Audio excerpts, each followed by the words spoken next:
Hello and welcome, Ducks fans, where and whenever you're watching or listening. This is the Once a Duck podcast, where we bring you up to date with current and former University of Oregon athletes and give you never before heard stories about your favorite teams and moments in Duck history. We've been there with you on Twitter at Once a Duck or my own handle at JustFollow61 to help process last week's 38-41 defeat at Oregon State. Sam Tidrick-Smith, my trusty co-host and friend, how are you handling this Platypus Cup loss? Not well, Nick. I'm struggling. At first it was just laying in bed a lot.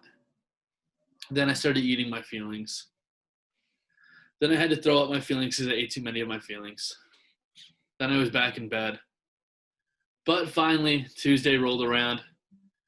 I put my Ducks hat on again, took a deep breath.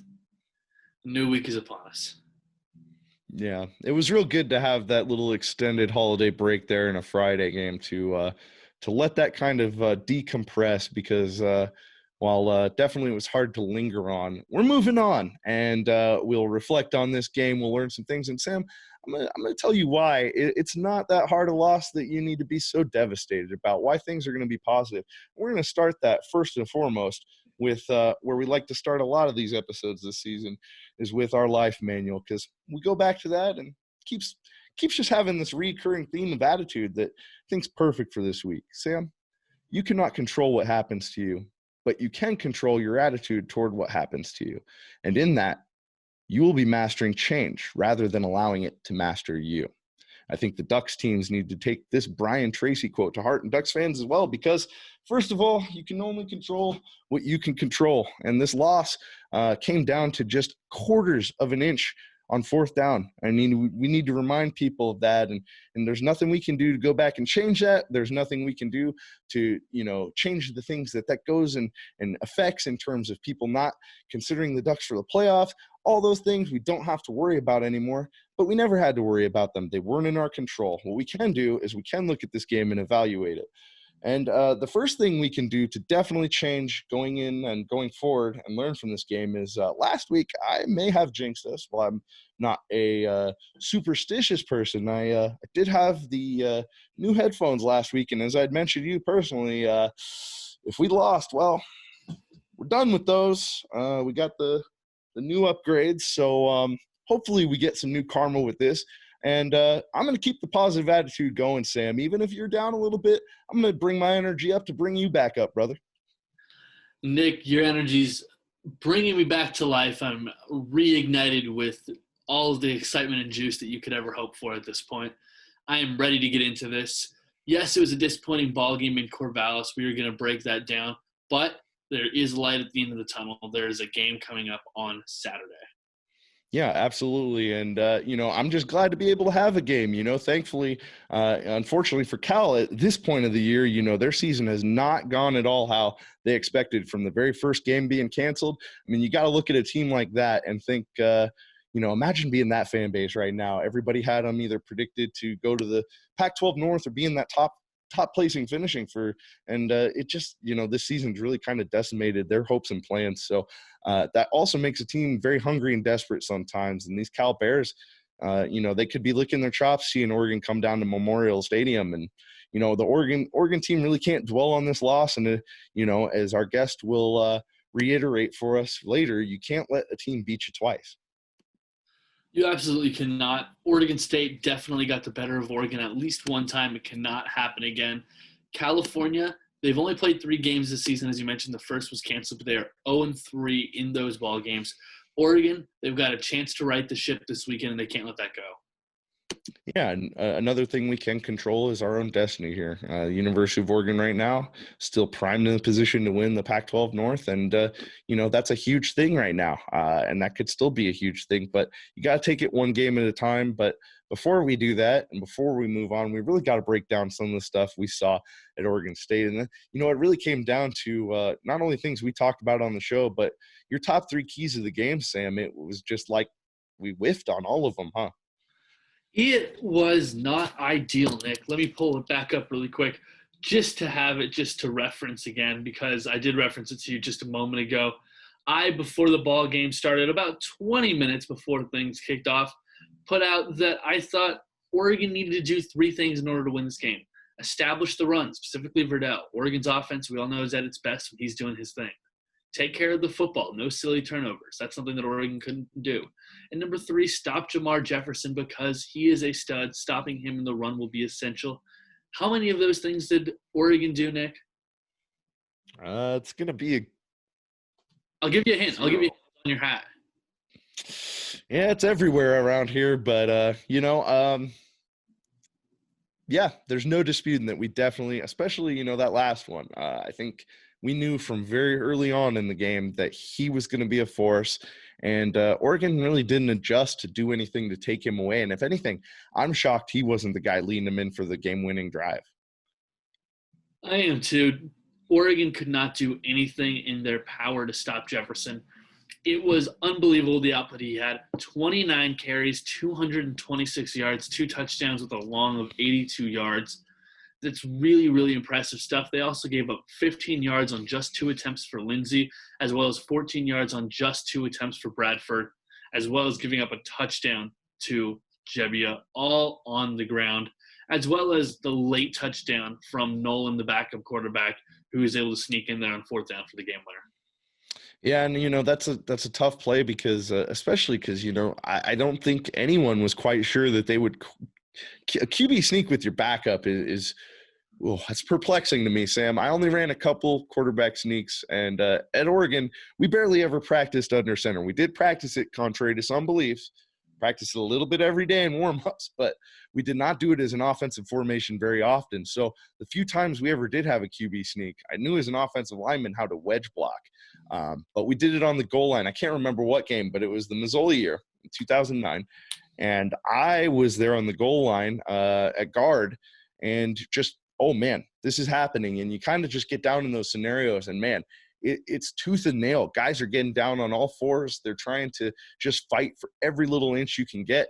And in that moment, I got driven up on by Jordan Holmes. My hand got caught in the ground, dislocated a couple fingers. I could hear him couple different pops, and the next play I was still out there for PAT, and Mazzoli rushes it in, and I'm just starting to realize how messed up my hand feels, and then I strike the guy across from me, PAT, and everything's right back into place. Had the trainer check it out again on the sidelines, shaped it all back up, but man, those quarterback sneaks, you just never know. And seeing Jebbia get hurt made me think even more like there's no way they're running it again. And you can't practice those things a lot in practice. So the defense, you're only going to get so many times you can line up and say, hey, ball is on the 1/4 inch line and you got to get it in or you got to stop them. You can only practice that live so many times. And in a year with a pandemic, that's not even advised. That's against social distancing right there. That entire formation should just be thrown out. We should throw out the entire game for it. But anyways, those things are really, really hard to prepare for. And man, I honestly give it to our defense. They held them right there so close, man. And I think people are going to forget that. But, even looking back, if we were just a little more stout in that interior line, just didn't give Oregon State that push. But, hey, that's experience, that's reps, that's time. And the season, that game right there on that one play could have gone either way. And people are going to forget that looking at the score and remembering how the Ducks kind of lost control of that game. But I think still you got to look down. The coaches trusted the team. They didn't just let Oregon State score like they could have, given the offense more time. They trusted their defensive players. And I hope in the future that they learn to grow from that and they take it personally. And like Brady Breeze had mentioned, a week ago, just take that game and just, hey, remember this. Don't forget it, but don't let it beat us twice and just move on, but be better from it.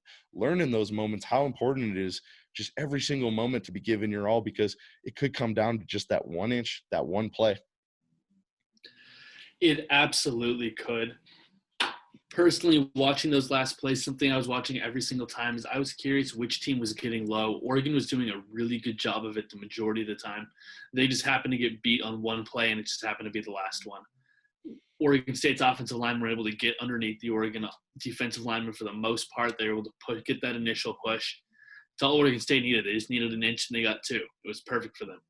What I will say is that what was almost more frustrating than that is an Oregon fan, because once Oregon punted the ball, I had the feeling it was going to happen. I had a sneaking feeling it was going to happen for the minute Oregon punted the ball. I was frustrated they got to the point where they were punting in the first place. I'm the kind of person that when it's late in that ball game, you want to see your team be able to pick up that first down. You can tell me, oh, we've already scored 38 points. You've already scored 38 points. That's great. Congratulations to you. I'm proud of you. You have to be able to pick up a first down when you need it. When the ball game is on the line, you need to pick up one, maybe two. You need to get about 20 yards downfield and you win this ball game. If you can't go out and do that, that gives me reason for concern. And my concerns were valid, seeing what the final score was. Oregon wasn't able to pull this one out. If they were able to pick up that first down, they would have. Yeah, and I think, maybe with a more experienced offensive line or, even possibly just the addition of, if we still had Penei Sewell, maybe you have the belief that you can go for it there in a couple more scenarios. But I also understand where we did have that faith in defense. We didn't quite have it in our offensive line. I mean, our run game was inconsistent. I mean, you'd mentioned CJ Verdell in your keys to the game, and not sure what happened to him, if it was an injury or something else, but not having him be able to pick up steam and just really be that interior physical runner that just punishes the defense. It really is a crutch to this offense when he's not out there because, with all the options and the motions and the different RPOs we have, it's great having Dye in the passing game and sometimes for those outside runs. But, when you do just need consistent 4, 5, 6 yards just up the middle when it might not be easy with an offensive line that's still learning. Verdell was, the guy I thought would be, perfect for just pounding and wearing him down. And unfortunately, it just hasn't worked out that way. And up front, a couple of things that I definitely saw were, not even necessarily confusion, but it felt like, a lack of cohesion. Guys definitely not all being on the same page or seeing things the same way. And again, that's just time and reps, which this season nobody's gotten in the Pac-12. So it's unfortunate, but it's all correctable. And these guys are all still so young that it doesn't seem like anything that moving forward, Oregon has to really be worried about. 2020, I think it's going to be something that probably can't get fixed this year with everything that's going on. But I really believe that we can take, this loss especially, hopefully it's our last, and we can learn from it. And if we can continue to grow from there and learn from our mistakes, there's no reason the Ducks can't close out the season with, no more losses. Verdell in this ball game against Oregon State, 9 carries for 36 yards. That's 4 yards a carry, hit along the 16. Third leading rusher in the ball game, second in terms of carries. It just wasn't a great day for him. I don't know if he did get injured. I don't know if he was nicked up or something like that. He didn't have a ton of touches in the previous game, if I'm not mistaken. It's a difficult situation to be in.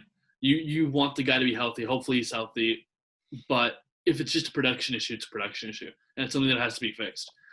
CJ Verdell is the type of running back that has to be not dominant, but he has to be taking care of business for this Oregon offense to be productive. And I think that's pretty obvious what happens when he isn't. You're not able to get a first down when you really need one.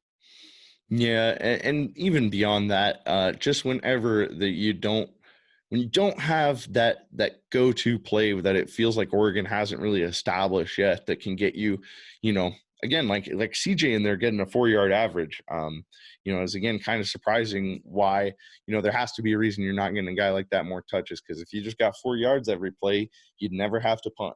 So there has to be something more to it there. And I hope, whatever it is, he can get healthy. And, we also have to remember that this offense is significantly limited. Hopefully we can get a couple more tight ends back and healthy one of these weeks. And hopefully Pittman can come back and give the offense a real shot in the arm, which is at least what I'm expecting going into Cal. Hopefully if, all things considered and everybody, again, in this season, who knows what could happen coming into game day, but and who's going to be eligible to be out there. But I think, if we can get a couple guys back, man, this team right now, it'd be the perfect way to rebound. And, they could be, I mean, they're just a couple adjustments away from really being a scary team. And I think even, with the youth on defense and kind of some of the holes there, I still think this offense, man, when it's really humming and it can get the ball moving between the 20-yard lines, I mean, it's scary. It's fun to watch. It's scary, and it's hard to stop. But I think the only thing stopping the Ducks so far is themselves.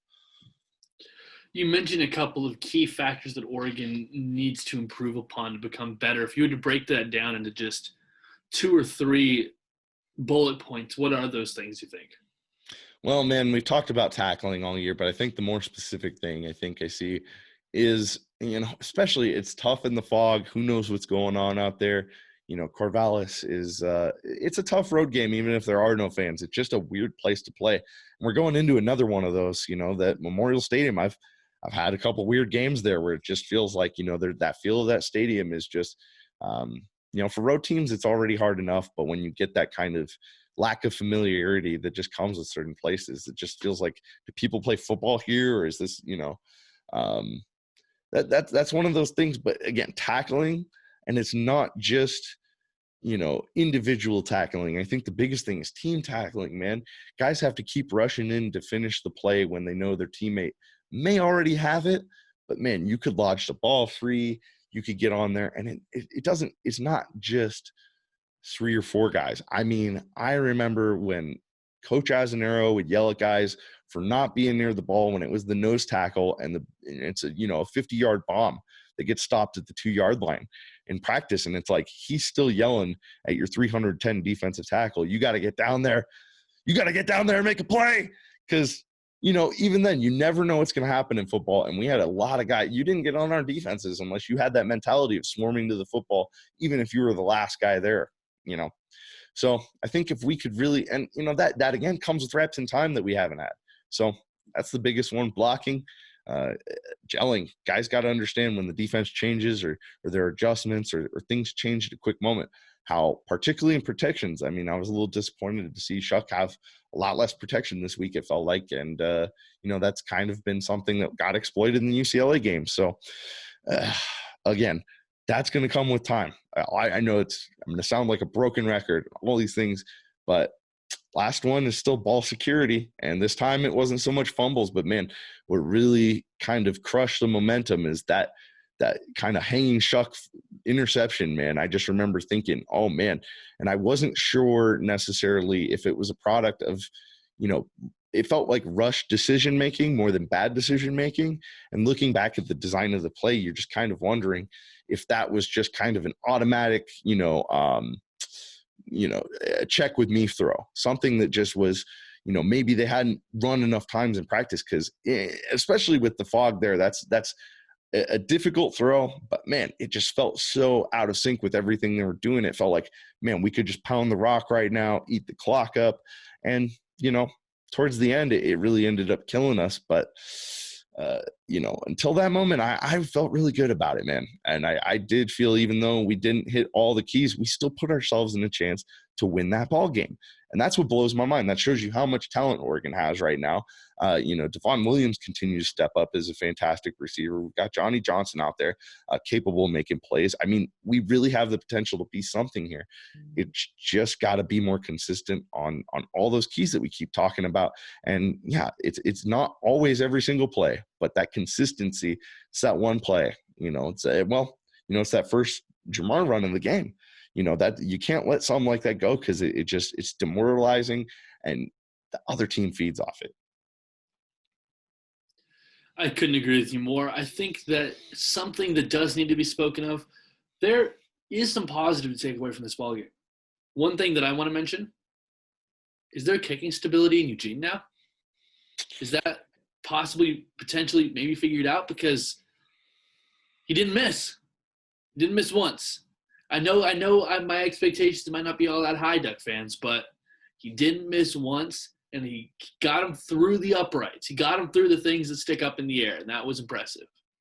Yeah, and not necessarily surprised to see them make the change from Camden, but you never know with one game. But it was a road game. Give them that. It was definitely a difficult game with the conditions, at least the way it looked on TV. It was hard to see if there even were goalposts there.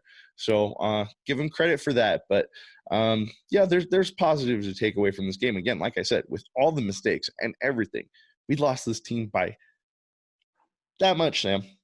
About that much, to a backup quarterback. I mean, there's, all it takes is that backup to have a little hesitation with that snap. And we're having an entirely different conversation today. Probably still having the same keys, same worries, but our tone would be a lot better saying, woo, we got out of there. We got to move on to this Cal team that doesn't have a win yet. That's one of those things where it's just like, man, people lose perspective really quickly about how close things are to just being completely different. And in a season like this, those things are going to come up even more. I guarantee you this isn't the last time we look back at something and say, man, that little key moment just changed the game. I think that you're going to be right about that. Another thing that I generally liked from this game, and something that I thought wasn't at all the problem, was that I thought that, number one, Devin Williams did take another big step up. 4 catches, 101 yards, 1 touchdown. Big time play right there. Cam Moyer looked comfortable again, which is another good thing. But I thought it was actually a big day for Isaac Slade-Matatia. He had 12 total tackles, 9 solo. He looked strong in this ball game. He was doing a lot of work. Another guy who was really impressive to me. Noah Sewell came back and had 10 total tackles after what we all thought could be a season-ending injury. Yeah, we talked about it a ton last week, and, that guy just showed he's built different, man. He's built different. We talked about it, but there was nothing that felt like that was going to stop him from being out there on that field. And thank goodness, because we lost so many key guys at linebacker I think people are forgetting about until now. Oh, yeah. Oregon lost not only Troy Dye, but they also lost Lamar Winston Jr., who's a guy who's going to go out and give you 100% on every play, every single down, every single quarter of the football game. Oregon lost a couple of big vocal leaders there, and that's a hard thing to make up. What they're going to have to do is they're going to have to be able to find some guys who can take up that leadership role. I think that some are developing, but I think that Oregon's clearly missing a little bit of that. They're missing that juice guy. They're missing somebody who really makes everybody else around them want to play a little extra hard just to keep up. I don't think there's that guy currently right now in the Oregon defense. That being said, Diomedor Lenoir's having a really impressive season. He's getting targeted so few times a ball game, he's basically shutting down one side of the field. But as far as a loud vocal leader who's going to bring everybody up to speed with them, I think that's something Oregon's still kind of looking for. Yeah, and we talked about with Brady Breeze last week. Just that defensive backfield, you could tell just the huge losses we've sustained there, and we knew that going into the season. And from every episode, we've talked about that. But now you're really just seeing even more than just the defensive backfield. Like, you got to have guys out there, and you can see Lenoir doing it. You can see him trying to will other guys to continue to finish plays and to continue to just keep giving yourself a chance out there. And, I think guys are taking it to heart, man, but it's one of those things where, especially now, you see I would say one of the biggest things is our weakness is we're wearing down. And that's just unusual because, of the way Coach Cristobal and Coach Feld have really shaped this team. But now you're seeing in 2020 with the limited, off-season conditioning program, that fourth quarter program has now had to be adjusted completely. And you can see, when guys are just looking beat, worn out, having to get a sub, when you'd rather have a guy in there that's fresh and able to go. So it's just been wild. And, I'm glad to see Noah back because, man, yeah, all we've lost a linebacker and everything on defense. We need everyone we can get. And, we know Flo has a torn meniscus. It's not like there's a lot that they can go and adjust there in terms of X's and O's and Jimmy's and Joe's. So, you got to go with what's got you here. And you just need to make some adjustments in terms of getting guys to the right spot and getting them to finish. Those things, man, once we just do that, I think Oregon is just going to be a team no one wants to mess with. And, talent-wise, you can see right now that'll just keep them in every game. I couldn't agree with you more, Nick. I'm ready to do this. I'm ready to say this. Let's put this game to bed. Let's be done with it. I want it out of my mind. I want it out of the current Oregon zeitgeist. I don't want it around anymore. Let's be rid of the 2020 Platypus Cup. Let's talk about this more next season. Yep, just like my headphones, it's gone, not coming back, moving on.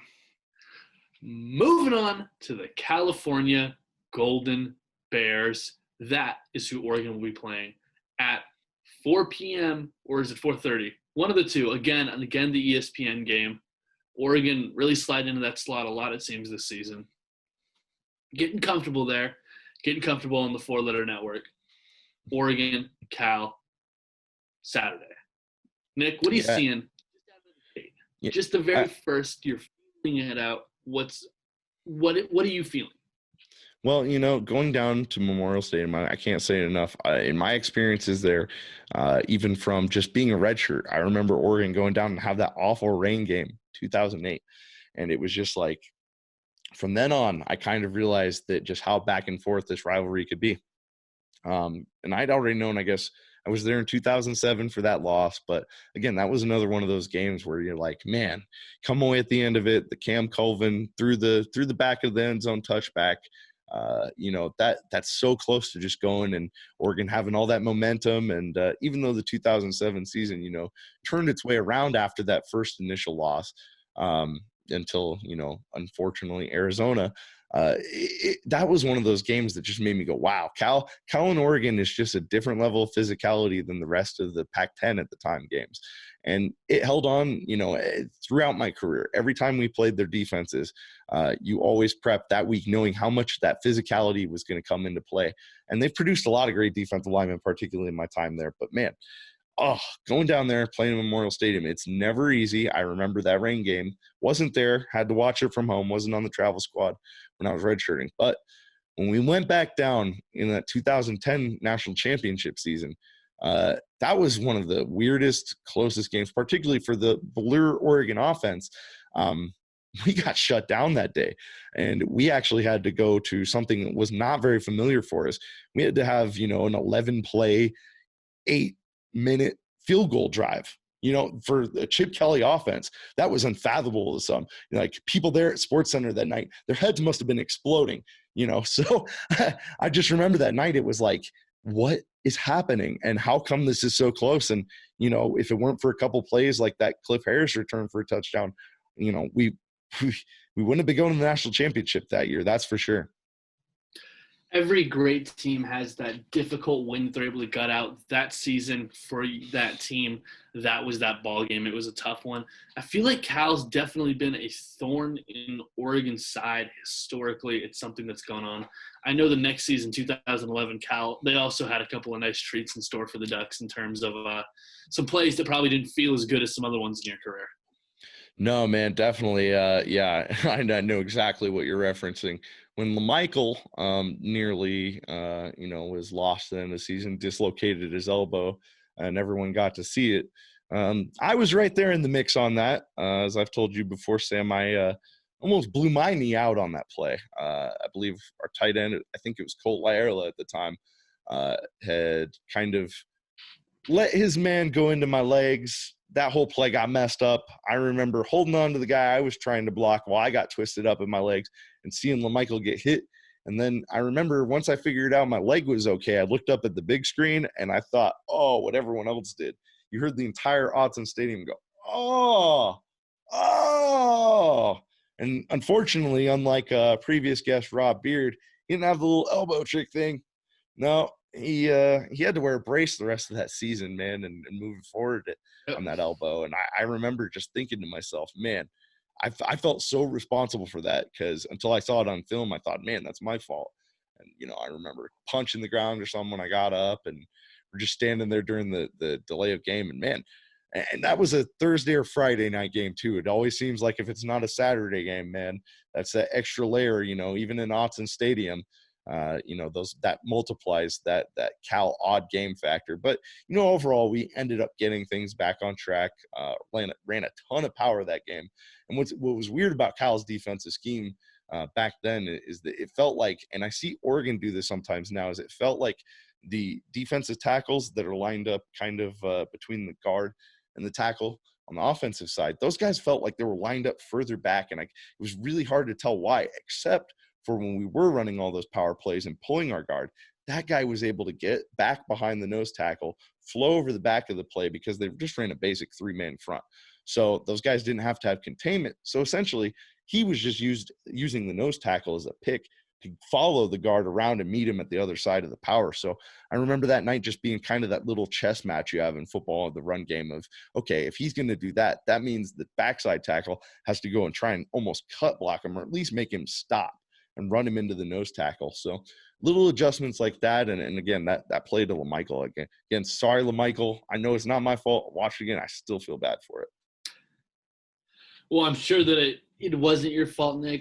Oregon and Cal historically have played some very interesting ball games. We've mentioned a bunch of them: 2007, 2010, 2011. Another one that jumps into my mind, at least, is a game that was a little bit more perhaps interesting than people thought it would be was the 2015 game, Vernon Adams' first game back in Austin after injury, coming out and really throwing up some points on California too in a really fun way. I remember Braylon Addison had about 4 touchdowns in that ball game. He was absolutely having a great one. But Oregon and Cal, they've played some interesting games, and something strange seems to happen in almost every single game. The first time I ever saw Oregon play Cal, it was the game where Justin Herbert broke his collarbone. A weird night that led to some disappointment over the next couple of weeks, you could say. Again, went down there in 2018 to see Oregon play, and it was when Oregon was really, really looking good. It was right after, I believe, that Stanford ball game. So Oregon was coming off a loss, was looking like they needed to show up a little bit, and they totally did. Oregon completely delivered. It was a fun, entertaining ball game. And then finally, the latest installment of the game in 2019, another one that I was lucky enough to be there for, a real struggle of a game. And I think it's a game that might look kind of similar to the game we end up seeing this coming weekend. A low-scoring ball game because Wilcox's team comes to play defense. They almost always do. It's rare when they get caught. They got caught by UCLA a couple weeks ago, but that's a rarity. Even though this is an 0-3 team, it's still a team that can play some defense. It's still a team that's got some guys. And hey, Garbers is still a capable quarterback. He's had a down year, but it doesn't mean he can't come out and have a big game. Yeah, he's one of the most experienced, and even looking at the schedule preseason, I remember saying this is a game I'm worried about quite a bit, and I think at least I'm hoping that this loss against Oregon State will actually get the team really refocused, and I'll be a little less worried about it. Hopefully, it sounds like the team's been saying all the right things. This week Shuck has sounded like pretty pissed off, which we haven't heard from a quarterback in a while. Herbert was such a sweet guy, Mariota before him. It's been a while since we heard an Oregon quarterback that really sounded like, hey, I'm going to take the team and we're going to fix this. And, it reminds me of that Joey Harrington sort of era of, hey, we'll get this done. And people kind of rallied behind that. I really think the Oregon Ducks can do that again. And, I've always respected Cal. It's a team that I was very close to going to, well, kind of close to going to. But I've always respected Cal, not just as an opponent, but, as one of the Pac-10 schools. I've always thought that Oregon has had a tough time against from that very first time I saw them play in 2007. You mentioned Cal was up there on your list of schools. Back in the day, folks, long ago, before there was Instagram Live, people would go on TV, and if they weren't high profile enough, even the radio, and tell people where they would be going to school. Nick over here, he had his top 3 down to, correct me if I'm wrong, Oregon, Oregon State, and California. He ended up making the decision to go with what I'm assuming was the green and yellow hat. But for radio purposes, they probably had to describe it a little better. But please, just walk people through that process for you and why Cal was up there. Well, you got the right schools. The only correction you need, sir, is that it was internet radio. Okay, internet radio. I was a little ahead of the time, a little ahead of the curve, okay? But Cal came down into my final 3. I'd committed pretty early into the process. I wasn't someone who let it linger close to signing day. Nah, it was summer of 2007, before that 2007 season even kicked off, that I'd committed. And I'd gotten offers after that were probably a little more luring. By the time, signing day came around, I had like 30 or so offers. And the reason my top 3 at the time was Oregon State, Cal. Oregon's probably kind of silly. I wanted to stay pretty close. That was kind of obvious. I wanted to at least, be in, the range of my family being able to come to games. I thought that was really important to me. But the big pitch that got Berkeley in there, well, Coach Mahalchik, their offensive line coach and offensive coordinator at the time, I remember he came to my high school, really impressed my high school coach, came in with a big bowl ring on, and I remember shaking his hand, and man, one of the first 2 or 3 things he said to me, and I look back now and I'm like, oh, he almost had me. He says, Nick, we really like you to come down to Cal, not just play offensive line. We think you have the athleticism. We'd like to run a tackle screen maybe once, twice a season. We really think you could be that guy. And, I hadn't really thought about that other than when I've tried to pitch it to my own high school coach, which wasn't happening. So I thought about it for a minute. I was like, man, Cal would be nice. But now that we've seen, even last year, with what can happen, like to Panay Sewell on those, I know with my lack of athleticism, it was really good I picked Oregon, Sam. Well, Nick, I know I'm glad you picked Oregon. I'm sure there are plenty of Duck fans that are glad you did it as well. And Cal fans. Well, they are very lucky. Did you ever in your time at Oregon see them end up running that play? No, man, no. Chip, I don't think Chip was having that. Honestly, if they did run it, it should have been to Jake Fisher once he came in, or Tyler Johnstone. One of those guys would have taken it to the house from our own 1 yard line. Honestly, those guys could have been tight ends if they wanted to, but no, back in my day, you weren't going to throw it to me or Darian Weems, or both ran. I think you just wanted to keep us blocking. Did you ever see Cal run that play though? As they were saying. Oh, no, man. I don't think I didn't. You don't watch enough of the other offenses in the Pac-12 unless you happen to be watching, a defense, and so you're only watching plays that other teams run like yours. But even when I saw him a couple times on TV, I'm like, he lied to me, didn't he? I guess they have run it. If you can YouTube it a couple times, but it's nothing compared to the Jeff Schwartz pitch against USC in 2007. I mean, that's some intricate stuff right there. Nothing like that. That in and of itself is its own kind of ball game. Indeed, and I think the thing that again, Cal does have a lot of gadget plays, it seems like, and I don't know that Wilcox has necessarily carried on as a tradition or anything, but it just always feels like Cal has those gadget plays. And man, I know I've seen a couple of them in my time, but Oregon has a couple too, and I'm hoping maybe coming off that loss, we could see a couple of them from Oregon's side, because while the offense in itself has already got a couple of nice bells and whistles to it, man, that sure would be nice. Even the special teams game, if we came out down at Cal with something like that, it would be excellent, I think, to see Oregon be able to open it up a little bit. One thing, at least special teams wise, that I think is looking exciting is it seems every single week as if Mikhail Wright's just a little bit closer to breaking off a full kickoff return. I know against Oregon State there were a couple that he was just a tackle or two away from being able to return to the house. So I wouldn't be surprised if that happens here coming up in the next couple of weeks. But as far as gadget offense is concerned, I would love to see what Moorhead's got up his sleeve. I'm not sure if it's even worth necessarily pulling something out unless you absolutely have to right now. But it'd be definitely fun to see what he has in his back pocket in case of use needed. Yeah, definitely. And, like you said, I think the return game is going to be important. I think we could just break one, but I don't know. I like to mix it up because not only, we only have so many games left in the season, but if you run a trick play now that gets on film, you have going into that Husky hate week, you give them a little some extra they got to study. So I wouldn't be surprised to see it. It'd be a good time to run it. And particularly if you get in any situations where you feel like things are stagnant or you need to take back control of the momentum, it's a great way to do it. What kind of a player are you looking for, Nick? What do you think this Oregon offense has in as far as its playmakers and as far as the guys with ability? Who could you see being involved in a trick play? What could you see it being?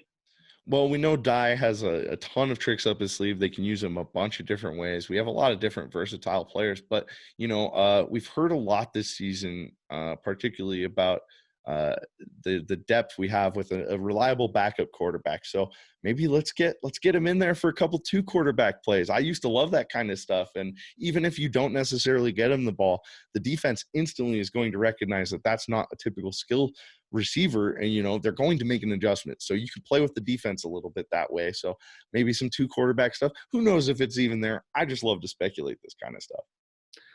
It is so much fun to be able to do it, and I think that's a pretty decent segue into a guy who's had a couple of those kind of tricky plays up his sleeve, both in special teams and as far as gadget plays are concerned. Yeah, I mean, I even remember a highlight he had down in Memorial Stadium, a 25-yard rushing touchdown as a receiver. And when you see that kind of stuff, and the big plays he made in the kicking game, a guy that's just iconic to a lot of Duck fans. We're really glad to have him. Keenan Howry, everyone. Next up on Once a Duck, we have one of the most dependable receivers in Duck history, a player who's not just an electrifying weapon on Oregon's offenses, but a dynamite kick returner. Keenan Howry, thank you for joining us on the podcast. Glad to be on here, guys. Thanks for having me on. Keenan, we started episode 1 of this podcast with Kenny Whedon as a guest to talk about the pick.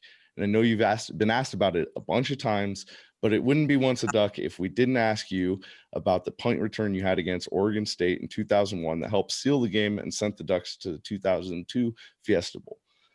What is it like to have made such a historic play in such a heated rivalry? Oh, that's awesome, man. Anytime you have an opportunity to make such a big impact and be able to cement, not only mine, but the team's legacy for Oregon history is always big. There was so much riding on that game in terms of the possibility for us to play for a national championship and to, possibly play, for a Pac-10 championship at the time.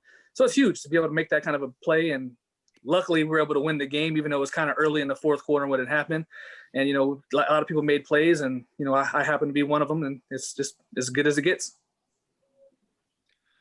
In that 2001 season down at Cal's Memorial Stadium, Keenan, you had somewhat of a quiet day receiving, only 22 yards, 3 catches, but you had a huge 25-yard rushing touchdown. It came at a monumental moment in the ball game.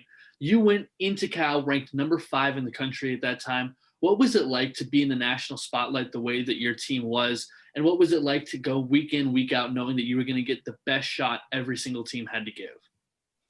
Yeah, that was something that we kind of built upon when I first got there. My freshman year in 1999, it seems like it was so long ago, but it was that feeling that, we're building towards something. We're building towards being a perennial Pac-10 contender and, being able to play for that. And the funny thing is, I look back at the sophomore year and I kind of forget that before we lost to Oregon State that year, we were ranked, I think, 5th at the time.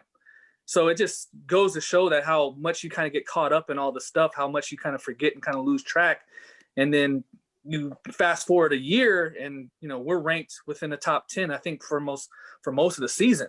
And it was huge being able to go out there and, kind of hold the flag for the conference and being able to go out there and say, hey, this is the best that you guys are going to face, all year long. And we're up to the test. And, we're able to work out in our favor every week but one. Another highlight that used to play every time I was in the Casanova Center as a recruit was that Holiday Bowl touchdown pass to Joey Harrington. Can you talk a little bit about what it was like playing with Joey and what he means to the legacy of the program? And when Joey was drafted in 2002, was it really hard to experience that sort of unexpected letdown year, even though you guys were loaded? Yeah, playing with Joey was awesome. The funny thing is, I played with Joey for 3 years, and, he didn't start off as a starter my freshman year. It was A.J. Feely. And due to an injury, Joey comes in there against, in a relief duty against Arizona State, and against Arizona in back-to-back weeks. And, the writing was kind of starting to, get on the wall that, hey, man, this might be the guy moving forward, as he's, giving us the proverbial best chance to win every week. And, then he gets the start against Washington State, and then just everything kind of falls into place. He was fiery. He was a lot of passion, and a lot of excitement, a lot of energy. Got him into trouble sometimes, but I think we all kind of knew that, hey, this is Joey. This is what we have to expect. He's our leader. We're going to kind of roll forward with him. And I think everybody thought that, he's going to be the best guy we have. And then in terms of, the fall off from, 01 to 02 when he leaves, that was a big part of me really coming back for my senior year, was knowing we did have a loaded team coming back. And yeah, we lost some big names in terms of, Joey, Maurice, Justin Peel, Rashad Bowman, Steve Smith. But we had especially on offense, we had everybody else coming back. And defensively, we had, both linebackers, Mitchell Moretti coming back. And, we had Keith Lewis and Rasuli Webster coming back in the secondary. And I was expecting we're going to pick up, it doesn't matter who the quarterback is, we're going to roll in there and we're going to, be out there and try to make plays and, hopefully get to a chance to play for that national championship that we didn't get to the year before. Unfortunately, it didn't quite go as well as we thought it would be. There's a lot of other factors that kind of went into that. And, it kind of shows you how much, one guy who is pretty much the heart and soul of your team can mean to you. And I think, as Oregon, we've kind of been kind of unlucky in following up with great quarterbacks. You go from Joey, and then it takes a few years to get to Dennis, and then it takes a few years and you get a good year and a half run with Masoli, but then, you get Darren Thomas. And then luckily that was kind of the role we went on, going from Masoli to Darren to Mariota. But then it's then there's a little bit of a fall off, and then we couldn't find it again until Herbert. So, it's just some of the just the expectations that come with, being a high caliber team, a team that you expect to be playing for a championship every year. You expect to be at the top, and sometimes, missing the key guys as a quarterback is a big loss. On this show, we spend a lot of time talking about not just the recruiting experience of our guests, but comparing it to the different level of recruiting we see at Oregon today. I know in your experience, it came down to Oregon and Washington State because of the wide open offenses and a chance to compete. But what was really the deciding factor for you? And do you think if you're a recruit to today, the Cali flock, everything Oregon's doing would still appeal to you and draw you to Oregon just as much as being recruited by Coach Bellotti and Coach Oz back in the day? I mean, I always joke with people and always say, like, I don't know if Oregon would recruit me today. It's kind of a different, program than it was, back in the late 90s. But, it was also, for me, it was between, Oregon State as well, which was, always kind of rubs people the wrong way.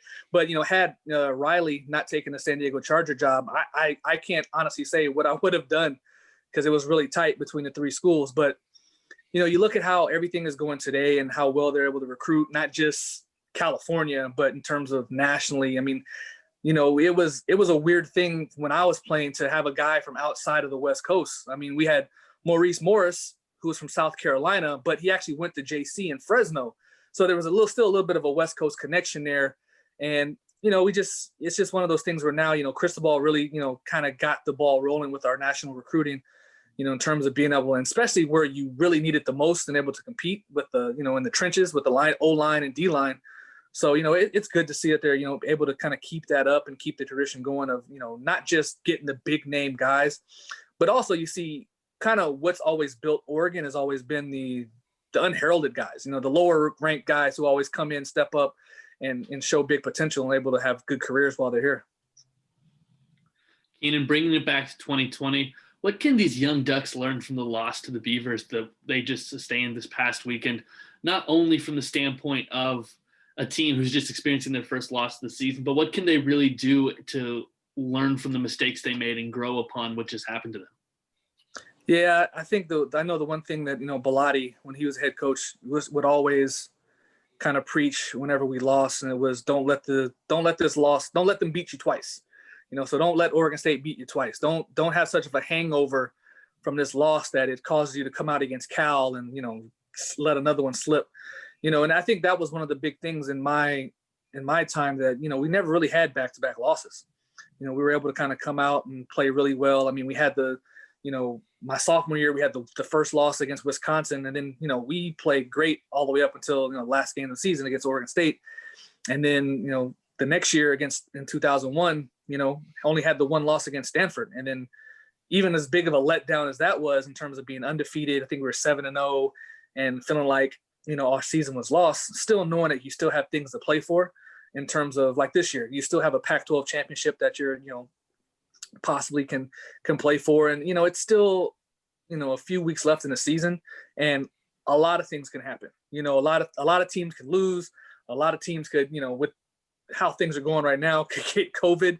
You don't know who's going to play games, who's not, who might have to play a game missing people, and which could, count for a loss. So there's still a lot to play for. I know thinking back to 2001 when we lost to Stanford. I mean, we didn't think that we'd have a shot at the national championship. And lo and behold, we go into, championship weekend and every scenario that we needed to have happen to get us into the game happened.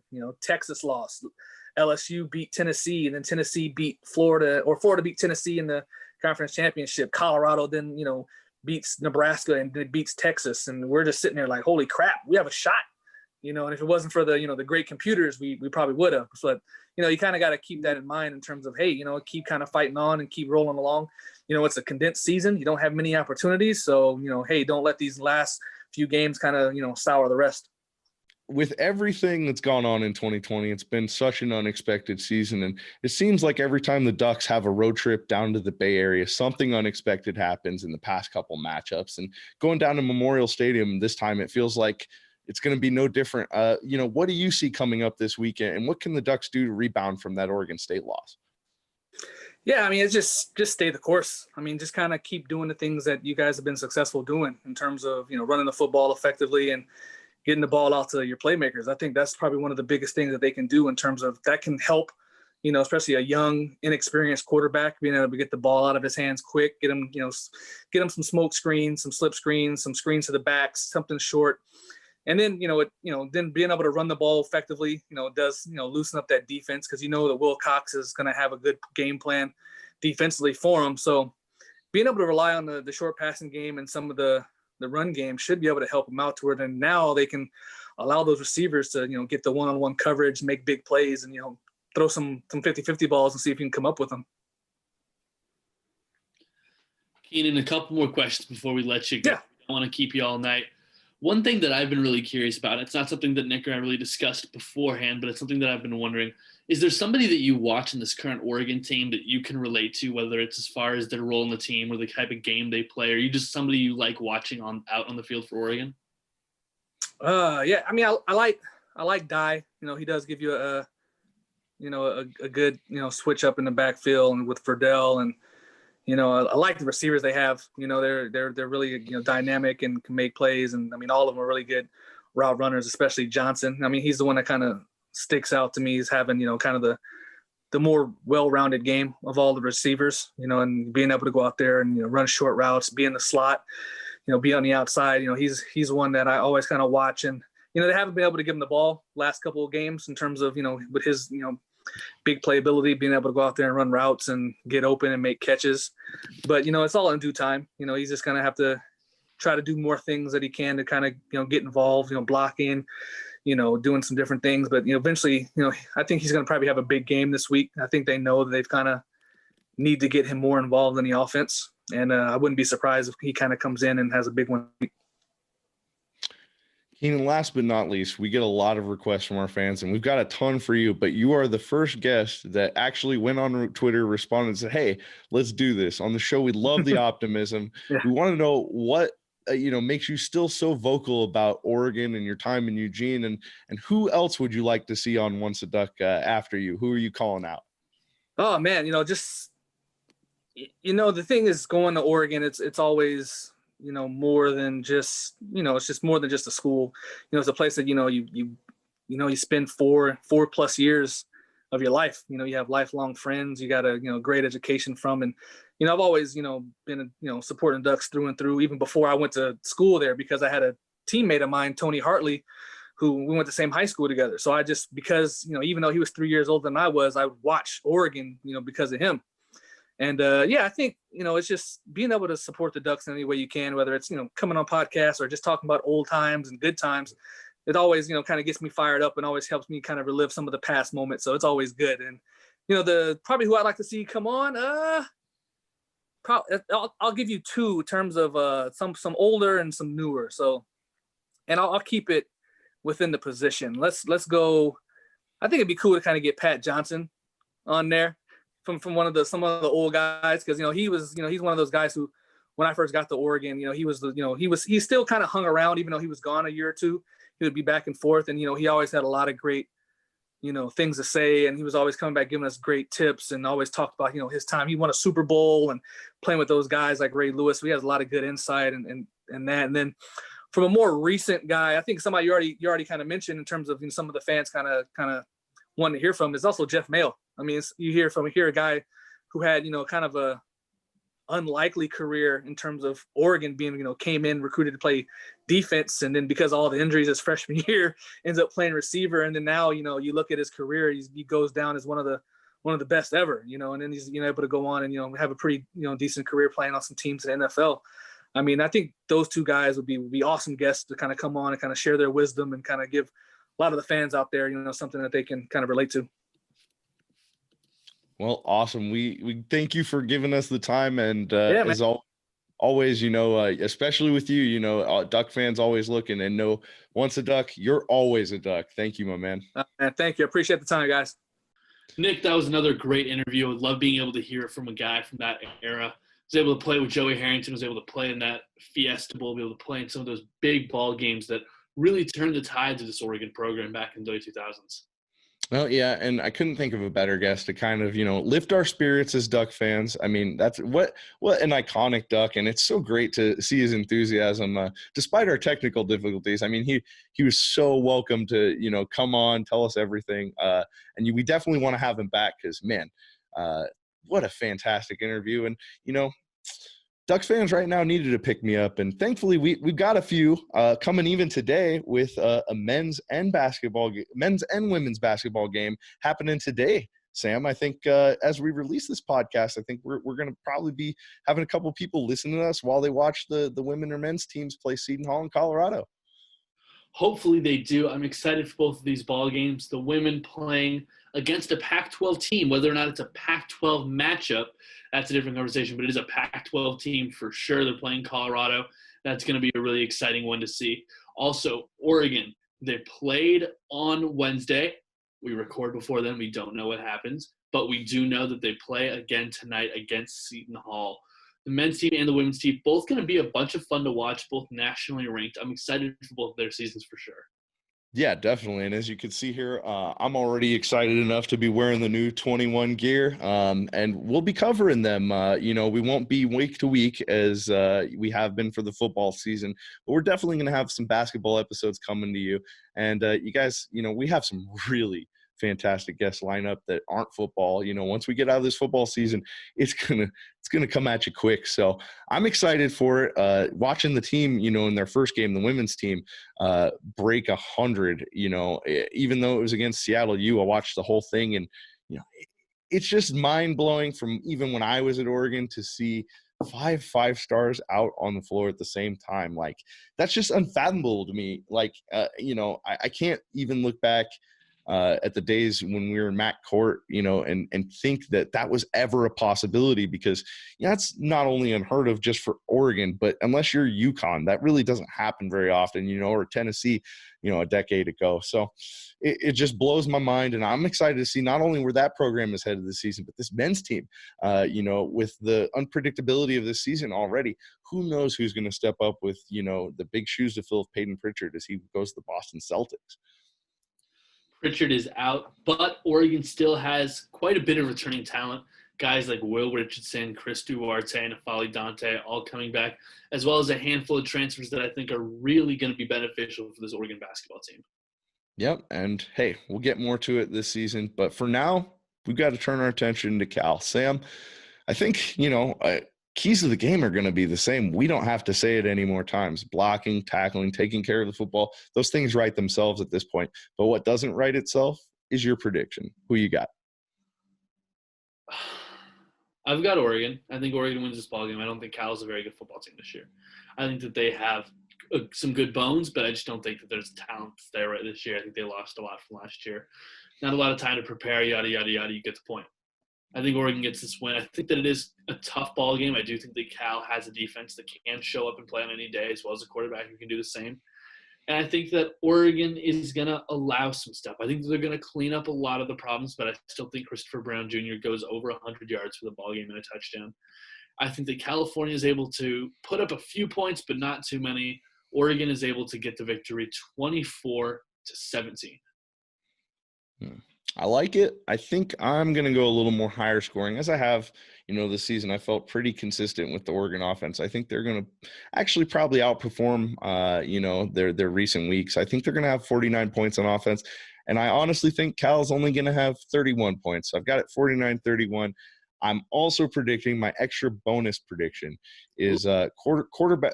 Oregon will knock its first quarterback out besides the last offensive play of the game or pregame due to COVID. So I'm just saying it already. I think Oregon's going to get a ton of pressure. I think they're going to try and get Garbers out of the game. So I think they're going to lay the wood to him. I think this team's going to look pretty mad. And again, 49-31. An angry Oregon Ducks team is the team that I want to see on Saturday. I want to see this team come out aggressive.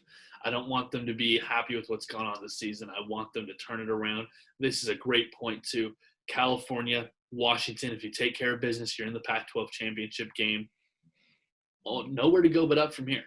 Nowhere to go from but up. This Oregon team's got to do it. Yeah, and you can't let that loss beat you twice. And I know it's hard as fans to move on, but you got to know that this team already this week has been putting in the work, sharpening the spear, and they're ready to go out, take the test, and hopefully go out and hunt the bear, man. I'm excited to see this game and see how this team responds and, see if they really are as pissed off as they've sounded in meetings all week because, everything they've said to the media is sounded like this team really is ready to learn from this loss and move on, but there's only one way to do it. That's on the field. Nick, it's bear season, and the Ducks are on the hunt. Absolutely. And as always, you can find us, all our great episodes and previous episodes at Once a Duck. You can follow us on all your platforms, Twitter, Instagram, and make sure you're following us, subscribed on YouTube or Spotify, Apple Podcasts, anywhere you get a podcast. We appreciate it every time you like, subscribe, and share. And mention us in the comments, as we want to keep this show interactive. We know everybody was pretty quiet and had a lot of their own things they wanted to deal with instead of talking about that loss. But hey, get in that comment section, let us know what's up, and you'll hear from us. We'll talk about it in the show. We gotta keep our fans involved, and can't let you guys get down, even though we have one bad week, because once a duck, always a duck, baby. We'll pick it back up.